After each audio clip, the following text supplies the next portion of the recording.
Chapter number 9 जी। ये database के architecture के बारे में कि हार्डवेयर लेवल पे आपने मशीन्स वगैरह जो है वो किस लेआउट में आप इंस्टॉल कर सकते हैं या कैसे कैसे अपनी डेटाबेस को आप डिप्लॉय कर सकते हैं फिजिकली।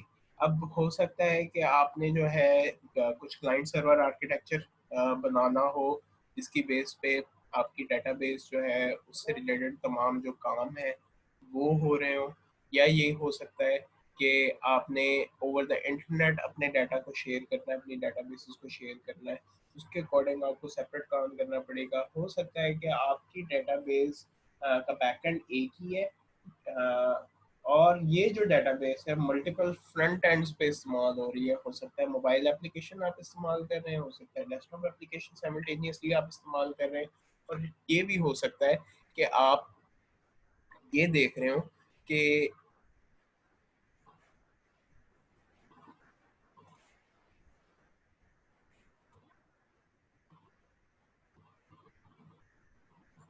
ओके जी। ये चीज़ भी हो सकती है कि आपका जो फ्रंट एंड है और बैक एंड है इनमें डिफरेंस हो। आप सेम डाटा जो है वो आपकी वेबसाइट पे भी लोड हो रहा हो सकता है सेम डाटा आपके पास मोबाइल एप्लीकेशन के अंदर भी शो हो रहा हो। तो इसलिए आप इन चीज़ों को देखेंगे कि आपका स्ट्रक्चर या आर्किटेक्चर जो है वो क्या है, कैसे कैसे इस्तेमाल किया जाता है इसको।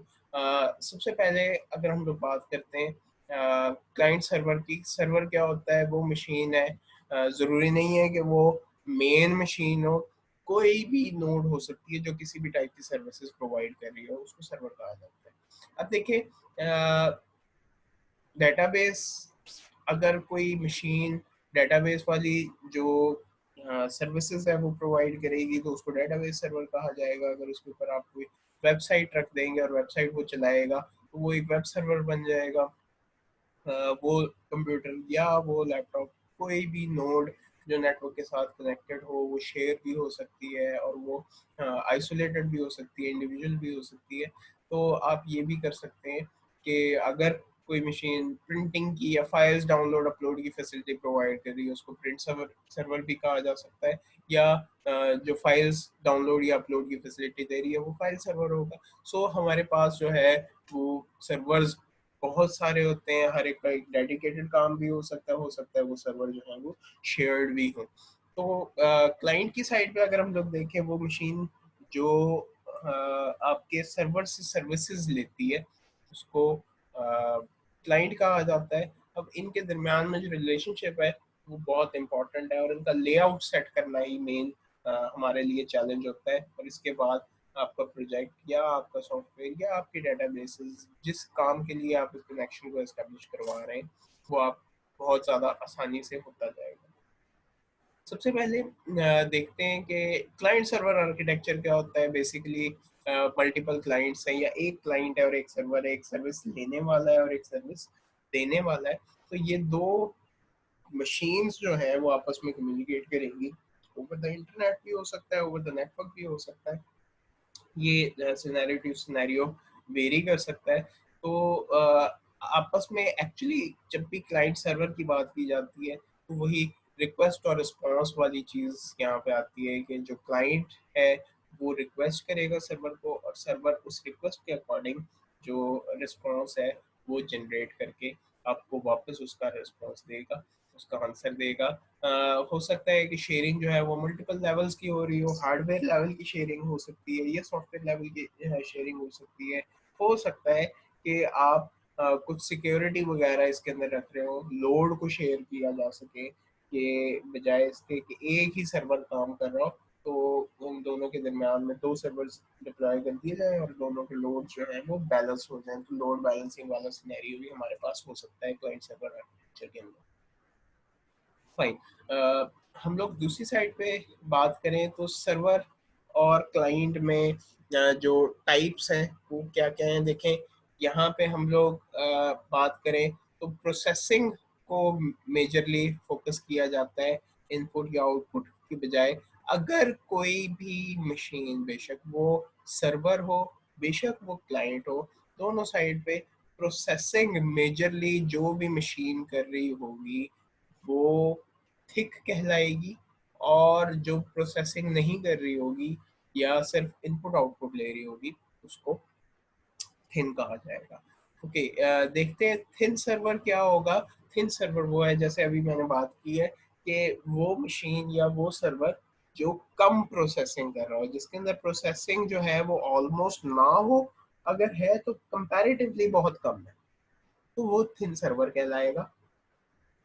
थिक सर्वर की अगर हम लोग बात करते हैं, तो वो सर्वर जिसके अंदर प्रोसेसिंग जो है वो ज़्यादा हो रही है, वो सिनेरियो जिसके अंदर सर्वर ज़्यादा प्रोसेस कर रहा है, तो इसके अंदर थिक सर्वर होगा। थिन क्लाइंट ऐसे ही, जो कम प्रोसेसिंग कर रहा होगा वो थिन क्लाइंट है, जो ज़्यादा प्रोसेसिंग कर रहा होगा वो थिक क्लाइंट है। अब इन दोनों का अगर हम लोग कम्बिनेशन देखें, वो ऐसे बनेगा, एक साइड पे थिन चीज़ होगी, एक साइड पे या तो थिन क्लाइंट हो सकता है या थिन सर्वर हो सकता है। ऑन द अदर हैंड, अगर थिन क्लाइंट है तो ऑब्वियसली थिक सर्वर होगा, ताकि आपका सिस्टम जो है वो कंप्लीट हो सके। ठीक है, एक चीज थिन, दूसरी थिक। सर्वर अगर थिक है तो क्लाइंट थिन होगा, और अगर सर्वर थिन है तो क्लाइंट थिक होगा। प्रोसेसिंग की बात हो रही है, तो ये डिपेंड करता है सिनेरियो टू सिनेरियो, कि आपने ज़्यादा प्रोसेसिंग पावर जो है वो अपनी मशीन कौन सी रखनी है। या सर्वर ज़्यादा प्रोसेसिंग करेगा और क्लाइंट को आपने एज इट इज़ छोड़ना है, या हो सकता है कि क्लाइंट ज़्यादा प्रोसेसिंग करके जो एंड रिजल्ट है वो सर्वर को दे दे, और सर्वर अपने पास उसको स्टोर कर ले या उसकी आउटपुट वगैरह आपको दिखा दे। सो ये चार चीज़ें, thin server, thick server and thin client, thick client.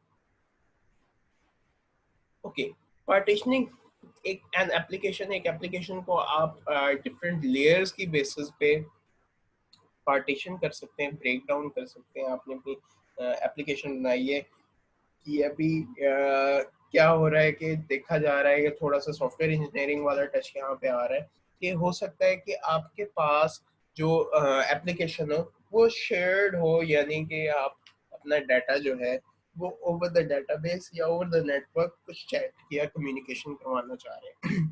हो सकता है कि आपके पास अलहदा से कोई डेडिकेटेड एप्लीकेशन सर्वर भी मौजूद हो। ये भी हो सकता है कि आपके पास एक ही सर्वर हो जो कि डेटाबेस का भी काम कर रहा है, फाइल्स को भी हैंडल कर रहा है, और बाकी यूजर से रिलेटेड क्वेरीज जो है वो उसको भी मैनेज कर रहा है। हो सकता है कि हर सर्वर हर काम के लिए सेपरेट हो। आपका इन्वायरमेंट, आपके आर्किटेक्चर और आपके जो रिक्वायरमेंट्स हैं उन पर डिपेंड करता है कि आपने किस टाइप का आर्किटेक्चर फॉलो करना है। सबसे पहले अगर हम लोग देखें प्रेजेंटेशन लॉजिक को देखा जाए, तो ये है कि प्रेजेंटेशन मीन्स कुछ भी डाटा इनपुट या आउटपुट। ओएसआई मॉडल के अंदर भी हम लोग ये चीज़ें डिस्कस कर चुके हैं, जो प्रेजेंटेशन लेयर होती है उसका क्या काम होता है। हाँ, हम ये कह सकते हैं कि एप्लीकेशन एंड पे जो जो काम हो रहा है, इनपुट ली जा रही है या आउटपुट शो करवाई जा रही है, ये सारी जो है वो प्रेजेंटेशन लॉजिक से रिलेटेड है, कि आपने यूज़र से इनपुट क्या लेना है और आपने आउटपुट क्या करवाना है। सी प्रोग्राम की हम लोग बात करें, तो आपने स्कैन एफ क्या क्या चीज़ें करवानी है और प्रिंट एफ क्या क्या चीज़ें हमने करवानी है। ये इसके अंदर इंक्लूड होगा। आपको क्या क्या पैरामीटर्स रिक्वायर्ड होंगे यूज़र के, आपने लॉगिन बनाना है या नहीं बनाना है, तो ये सारी चीज़ें जो है वो आपकी एप्लीकेशन के अंदर होगी। ओके, इसके बाद है जी प्रोसेसिंग लॉजिक, कि आपने प्रोसेसिंग कैसे करनी है। ठीक है, आपके पास इनपुट आ गई है, आपको याद होगा शुरू में ही हम लोग डिस्कस करते आते हैं कि आईपीओ साइकिल होता है, कि आप कोई डाटा जो है उसको इनपुट करवाते हैं और उसको प्रोसेस किया जाता है, और वो आपके लिए एक इंफॉर्मेशन बन के जो है वो आपकी आउटपुट बन जाता है। तो ये आईपीओ को फॉलो करना है, जहाँ पे इनपुट आउटपुट आया वहाँ पे प्रोसेसिंग जो है वो ज़रूरी हो जाती है, ताकि आप आउटपुट निकाल सके। कंप्यूटर का बेसिक कॉन्सेप्ट ही यही है कि इनपुट लें, प्रोसेस करें और आउटपुट दें। तो क्या होगा कि आपको देखना पड़ेगा कि बिजनेस रूल्स क्या है। उन बिजनेस रूल्स की बेसिस पे आपको अपनी प्रोग्राम लॉजिक जो है वो बनानी पड़ेगी, कि कब कौन सा डाटा यूजर से लेना है और उस डाटा को कहाँ पे स्टोर करना है, और उसमें से कितना डाटा यूजर को शो करवाना है, कितना डाटा नहीं शो करवाना। स्टोरेज के हवाले से अगर हम लोग बात करते हैं, तो वो जो डाटा स्टोर किया जाएगा वो किस फॉर्म में किया जाएगा, ये हम लोग चैप्टर नंबर 2 में 3 लेवल आर्किटेक्चर जो डिस्कस कर रहे थे, ये एग्जैक्टली उसी की अगर हम लोग रिप्रेजेंटेशन देखें, कि एक्सटर्नल है, बीच में जो है वो एक कॉन्सेप्चुअल व्यू आता है, और उसके बाद जो है वो एक फिजिकल व्यू आता है। तो ये वाली तमाम चीज़ें उसी से रिलेटेड है कि आपने इनपुट या आउटपुट क्या ली है, उसको प्रोसेस करना है तो कैसे करना है, और जब प्रोसेस कर दिया जाएगा तो उसको स्टोर कैसे करना है, डाटा को किस फॉर्म में, किस हार्ड ड्राइव में, क्या वो क्लाउड पे स्टोर होगा, क्या वो लोकल मशीन के अंदर स्टोर होगा, उसका बैकअप लेना है तो कैसे लेना है, ये तमाम चीज़ें जो है वो स्टोरेज लॉजिक के अंदर इंक्लूड होंगी। टू टियर आर्किटेक्चर की हम लोग बात करें तो ये वही चीज़ के क्लाइंट सर्वर आर्किटेक्चर होता है, इस चीज़ को हम लोग ऑलरेडी डिस्कस कर चुके हैं। थर्ड पॉइंट थोड़ा सा देख लेते हैं, distributing processing logic between both client and server. क्या होता है, लोड बैलेंसिंग हो जाती है ना, एक जो क्लाइंट है वो थिक या थिन होता है, ना ही एक सर्वर थिक या थिन होता है। हम लोग ने यहाँ पे देख लिया है कि ये देखें, आपके पास एग्जांपल भी गिवन है। देखें फैट क्लाइंट वाली साइड पे अगर हम लोग देखें तो क्लाइंट जो है वो ज़्यादा प्रोसेसिंग कर रहा है और सर्वर कम प्रोसेसिंग कर रहे हैं। इसमें क्या क्या चीज़ें इंक्लूड है कि प्रोसेसिंग लॉजिक और प्रेजेंटेशन लॉजिक जो है वो क्लाइंट कर रहा है, सिर्फ और सिर्फ सर्वर जो है वो स्टोर कर रहा है आपके data. On the other hand हम लोग अगर बात करें थिक सर्वर वाली साइड की, तो क्या है कि यहाँ पे स्टोरेज लॉजिक जो है और प्रोसेसिंग लॉजिक सर्वर कर रहा है और प्रेजेंटेशन इनपुट या आउटपुट सिर्फ और सिर्फ क्लाइंट से करवाया जाएगा। अगर दोनों को बराबर वैल्यूज दे दी जाए, यानी कि कुछ प्रोसेसिंग सर्वर करे और कुछ प्रोसेसिंग क्लाइंट करे, तो वो एक डिस्ट्रीब्यूटेड एनवायरनमेंट बन जाती है, तो उसमें आप लोड बैलेंसिंग भी कर सकते हैं। ये टू टियर आर्किटेक्चर में थिन, थिक और डिस्ट्रीब्यूटेड का कॉन्सेप्ट है। लीजिए ये टू टियर डेटाबेस आर्किटेक्चर है कि आपके पास एक डेटाबेस सर्वर है और नेटवर्क से कनेक्टेड बाकी सारे जो क्लाइंट्स है इस सर्वर से कम्युनिकेट कर सकते हैं इजीली। ठीक है, तो ये क्लाइंट है, क्लाइंट रिक्वेस्ट करेंगे डेटाबेस सर्वर को, डेटाबेस जो है वो डाटा को प्रोसेस करेगा और वापस अपने क्लाइंट को डाटा सेंड कर देगा, उसका रिस्पॉन्स सेंड कर देगा। लेट से डेटाबेस की सेंस में एक क्लाइंट ने कनेक्शन ये एस्टेब्लिश हो गया, हमारा वेब वाली क्लास में भी इस चीज़ को हम लोग देख रहे हैं कि डेटाबेस के साथ एक कनेक्शन, ये वाला कनेक्शन ब्लू वाली लाइन जो है वो एस्टेब्लिश हो गई है आपकी। अब क्लाइंट जो भी डेटाबेस से पूछेगा, डेटाबेस उसका आंसर जो है वो जनरेट करके रिटर्न कर देगा उस क्लाइंट को। लेट्स से कि सिलेक्ट ऑल फ्रॉम एम्प्लॉयज, इस क्लाइंट ने एक क्वेरी लगाई और इस क्वेरी को सेंड कर दिया डेटाबेस पे।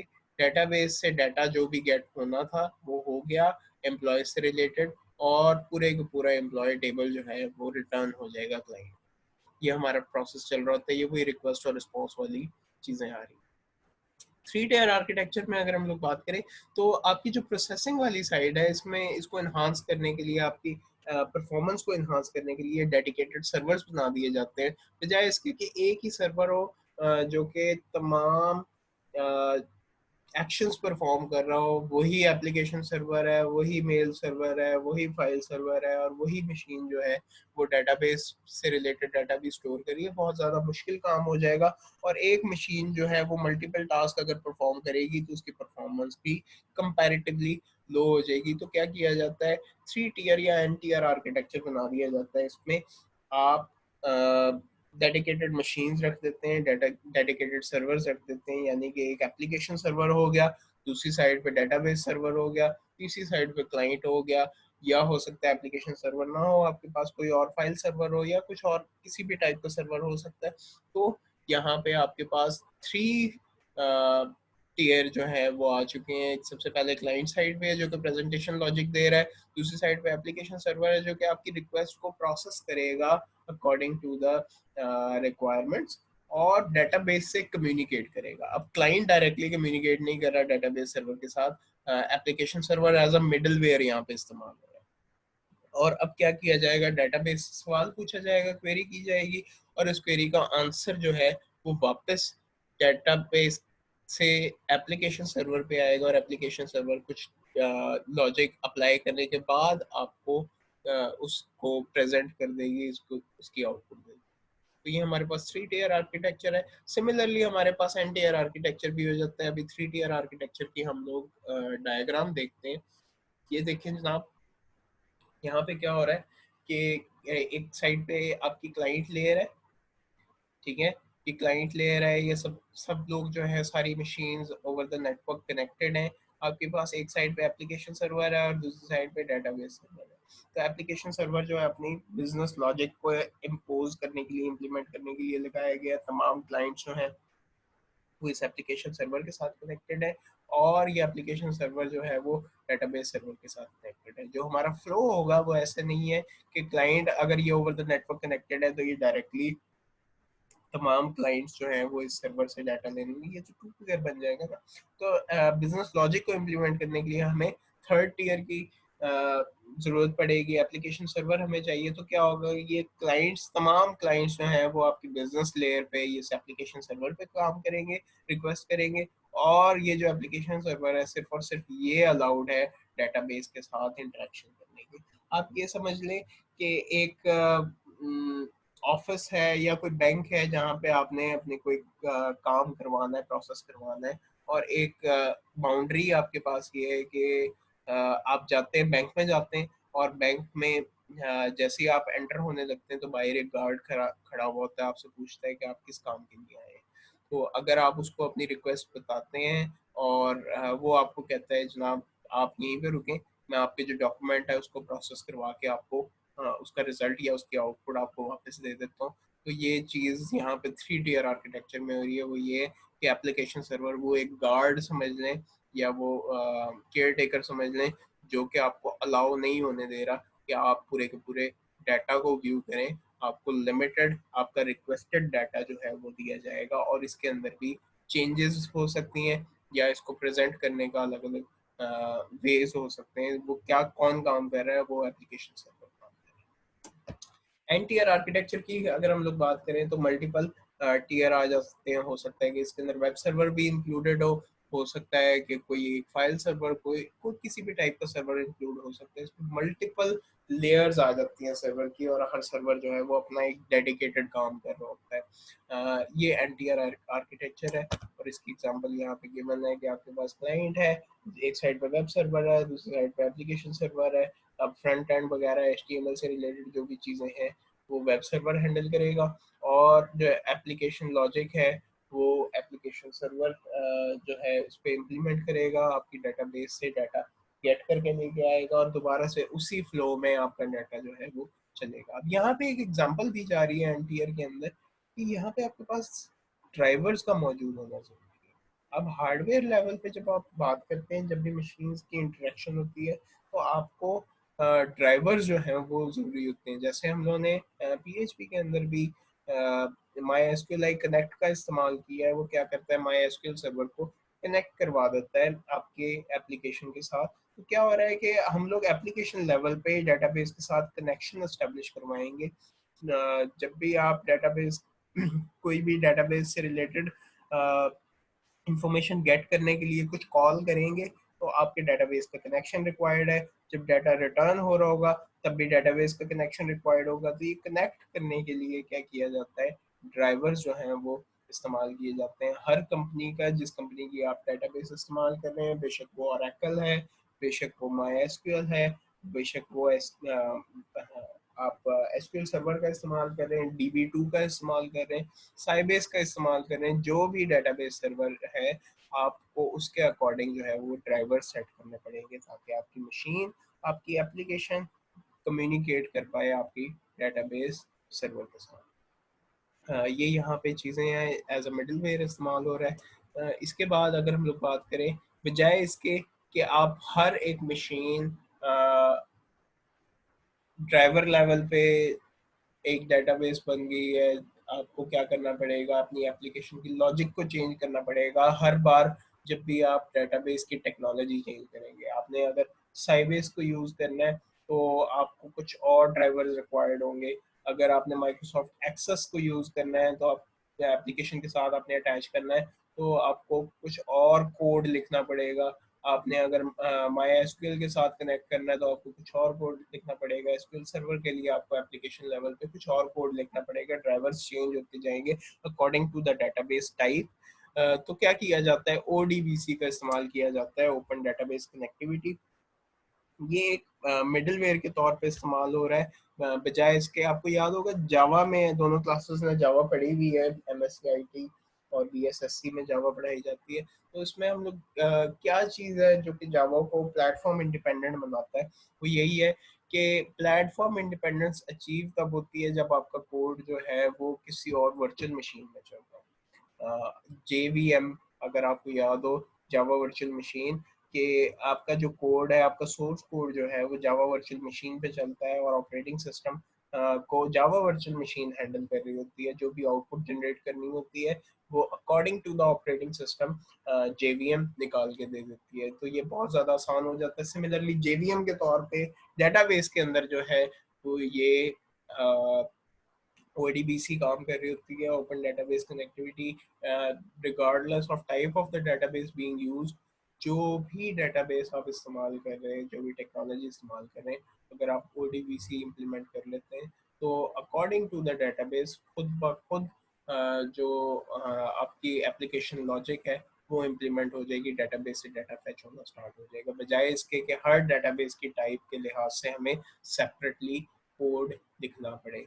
अब एक एक छोटी सी एग्जांपल ले लेते हैं। आपके पास एक ही डेटाबेस है और आप मोबाइल एप्लीकेशन भी इस्तेमाल कर रहे हैं, और सिमिलरली आप वेब एप्लीकेशन भी इस्तेमाल कर रहे हैं या डेस्कटॉप एप्लीकेशन इस्तेमाल कर रहे हैं। डाटा एक ही जगह पड़ा हुआ है लेकिन उसकी प्रेजेंटेशंस अलग अलग हैं। तो अकॉर्डिंग टू द डेटाबेस आपको क्या करना पड़ेगा, उन तीनों एप्लीकेशंस में जो ड्राइवर्स हैं वो कॉन्फ़िगर करने पड़ेंगे, ड्राइवर बनाने पड़ेंगे, उनका कोड लिखना पड़ेगा ताकि आप डेटाबेस से डाटा फेच कर सकें। बहुत ज़्यादा मुश्किल चीज़ हो जाएगी, बजाय इसके कि आप ये मुश्किल काम करें, आप ODBC को डिप्लॉय करें, बजाय आप हर तीनों प्लेटफॉर्म्स के लिए सिर्फ और सिर्फ एक ही डेटाबेस का ड्राइवर जो है वो इस्तेमाल हो जाएगा, एज API इस्तेमाल हो रहा होगा, एप्लीकेशन प्रोग्रामिंग इंटरफेस, और आपकी डेटाबेस के साथ तमाम मैनेजमेंट रिलेटेड चीज़ें, डाटा गेट करना है, फेच करना है, इंसर्ट, अपडेट, डिलीट, जो भी एक्शंस परफॉर्म करने हैं डेटाबेस के कनेक्शन के बाद, वो ODBC रिस्पॉन्सिबल होगा। ODBC ब्रिजेस की अगर हम लोग बात करें तो कुछ टाइप है हमारे पास ब्रिजेस की। ब्रिज क्या होते हैं, ये ड्राइवर्स ही हैं, मतलब कि ये स्पेशल ड्राइवर्स हैं जो क्या काम करते हैं कि दूसरी हार्डवेयर के साथ, दूसरी सर्वर मशीन्स के साथ या डेटाबेस के साथ जो है वो कनेक्शन करवा देते हैं, उसको ब्रिज कहा जाता है। कनेक्शन एस्टेब्लिश करना समझ लें। तो इसकी 4 टाइप्स है हमारे पास। एक तो ODBC टू JDBC है। JDBC जो है वो एक्चुअली क्या है कि आप जो जावा की ओरेकल से रिलेटेड डेटाबेसेस हैं, जिसके अंदर जावा वाली एप्लीकेशन इस्तेमाल हो रही है, या लॉजिक या जो प्रोग्रामिंग लैंग्वेज है जावा की, तो वहाँ पे JDBC का इस्तेमाल किया जा रहा होता है। तो हो सकता है कि आपके पास मल्टीपल लेवल पे जो हैं वो डेटाबेसेस मौजूद हों, और एक जगह आप ओरेकल इस्तेमाल कर रहे हैं, दूसरी जगह आप MySQL इस्तेमाल कर रहे हैं। डाटा जो है वो अकॉर्डिंग टू द एप्लीकेशन या ऑर्गेनाइजेशन जो है वो चेंज हो सकता है। तो ये ODBC टू JDBC ब्रिज होगा आपके पास के आप डेटाबेस कनेक्टिविटी करवा रहे हैं, एक ओपन डेटाबेस कनेक्टिविटी, और दूसरी साइड पे जो है वो जावा से रिलेटेड है, तो थोड़ी सी सिक्योर आ जाती है। नेक्स्ट थिंग इज कि इसको अगर हम लोग ऑपोजिट डायरेक्शन में ले जाते हैं कि JDBC टू ODBC, हमारे जो सेशन है उसका टाइम भी कम रह गया है, ऑलमोस्ट 10 मिनट्स लेफ्ट। चले थोड़ा सा बस ये लास्ट लास्ट स्लाइड है, उसको हम लोग डिस्कस कर लेते हैं। JDBC टू ODBC है कि पहले हम लोग जो काम कर रहे थे वो ओपन डेटाबेस कनेक्टिविटी से जावा डेटाबेस कनेक्टिविटी पे जा रहे थे। अब यहाँ पे क्या किया जा रहा है, जावा डेटाबेस कनेक्टिविटी से ओपन डेटाबेस कनेक्टिविटी के ब्रिज पे जाया जा रहा है। डिपेंड करता है कि किस लेवल पे आपने काम करना है। Okay, next thing is OLED। अब ये क्या है कि डेटाबेस ही है लेकिन ये ऑब्जेक्ट लिंकिंग इस्तेमाल कर रहा होता है, object linking and embedding. OLE stands for object linking and embedding. आपने डिफरेंट ऑब्जेक्ट्स बना लिए हैं, ये वही जैसे हमारे पास ऑब्जेक्ट ओरिएंटेड प्रोग्रामिंग के अंदर होता है कि आपने डिफरेंट ऑब्जेक्ट्स बनाए हैं और उनकी सेपरेट डेटाबेस आप इस्तेमाल कर रहे हैं। अगर आप उन ऑब्जेक्ट से रिलेटेड डाटा गेट करना चाह रहे हैं या फेच करना चाह रहे हैं, तो आपको फिर भी डेटाबेस रिक्वायर्ड होगी और डेटाबेस से कनेक्शन कौन करवाएगा, ODBC करवाएगा। तो ये यहाँ पे आप डिफरेंट APIs का अगर आप इस्तेमाल करते हैं तो आपको OLE जो है वो रिक्वायर्ड होगी, ताकि आप अपने ओरिजिनल डेटाबेस से डाटा फेच कर सकें और इसके अंदर ला सकें। Next thing is ADO.NET to ODBC। ODBC वाली साइड पे अगर हम लोग बात करें तो सिंपली वही वाली तमाम चीज़ें ही हैं जो कि नॉर्मली अकर हो रही हैं, कि एज अ मिडलवेयर काम कर रहा है, एज अ ड्राइवर है। ADO.NET जो है वो माइक्रोसॉफ्ट टेक्नोलॉजी से रिलेटेड है, कि आप बजाय इसके कि किसी और प्लेटफॉर्म पे जाएं, हो सकता है कि आप देखें एक साइड पे हम लोगों ने जावा से रिलेटेड चीज़ें देखी। आपको पता है कि मेजर जो है वो एप्लीकेशन प्रोग्रामिंग में दो ही चीज़ें, हाँ, दो ही प्लेटफॉर्म बहुत ज़्यादा चल रहे हैं, या तो जावा होगा या वो माइक्रोसॉफ्ट से रिलेटेड टेक्नोलॉजी होगी। तो डिपेंडिंग ऑन द टेक्नोलॉजी, अगर आप माइक्रोसॉफ्ट पे जाते हैं तो आपको ADO.NET का इस्तेमाल करना पड़ेगा, अगर आप जावा साइड पे जाते हैं तो आपको JDBC का इस्तेमाल करना पड़ेगा। That's all for today. आपका चैप्टर नंबर 9 जो है वो कंप्लीट हो गया। अगर कोई क्वेश्चन है तो आप मुझसे पूछ